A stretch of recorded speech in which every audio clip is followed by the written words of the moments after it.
Hi, I'm Zadie from Flytte Kartina, and you are watching the Fandom Initiative. We have reached a pivotal moment in cinematic history where we have completed an entire generation of movies. There's the Star Wars generation, the Lord of the Rings generation, and now the Marvel generation has reached its climax with Avengers Endgame. What's going to happen from here? I think one of my favorite things from Avengers Endgame is that the fact that everything ties together even from the beginning of the Marvel Cinematic Universe. We got to see Hank Pym working on Pym particles and stuff the same place and the same time as Captain America got the serum. And then we got to see the Ancient One defending the New York Sanctum from the Chitauri in the Battle of Manhattan. I mean, that was pretty cool. Marvel has made a bunch of mini conspiracy theorists out of its fans because of how everything in its universe connects. Another thing in Endgame that I really enjoyed was Hawkeye. He is the Hawkeye that I have been waiting for since Phase 1.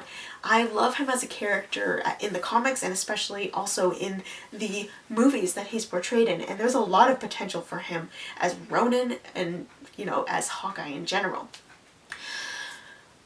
Endgame was an emotional and fantastic experience for everyone involved, but especially for the cast and crew who were first on the job in Iron Man.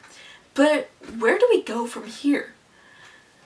Endgame satisfied me very well. I was very satisfied with how Endgame turned out, but when the Spider-Man Far From Home trailer dropped, it got me hyped for the next movie. How do you, top Avengers Endgame? You probably can't, but they're gonna try. When they mentioned multiverse in the Spider-Man Far From Home trailer, I freaked out a lot more than I did when the Black Panther teaser trailer dropped. There's so many possibilities that can be opened up. The thing is about multiverses, though, is that it can get really confusing really fast, especially if the Marvel creative team doesn't understand the multiverse itself. They've got a lot to live up to, especially with Spider-Man Into the Spider-Verse being in existence. They were the first to pull it off and to introduce it to the cinematic universe. They did a really good job of it, and mainstream Marvel has a lot to live up to because of that. Although Endgame was a lot of fun, and I think a lot of fans have a lot of unanswered questions. There are 5 years of unrecorded cinematic time that is left out in the open. What's going to happen there? We have potential for the Infinity War survivors to get their own solo movies, like Black Widow, maybe getting her own solo movie.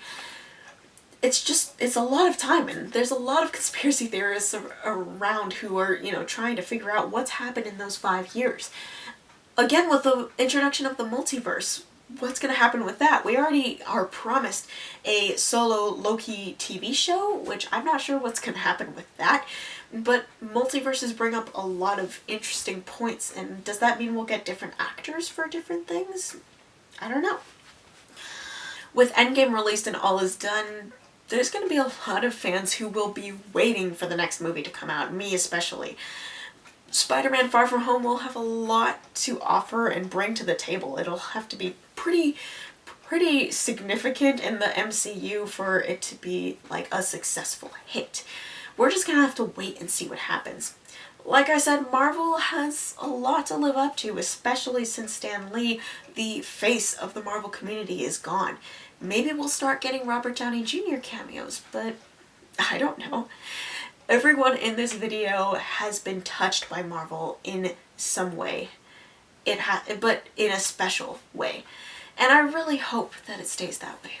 Huge shout out to NerdyBlurbTV for being able to host this many creators into one video. It's a huge job, and they pulled it off really well with the first initiative, and now the second initiative is out. It's gonna be great.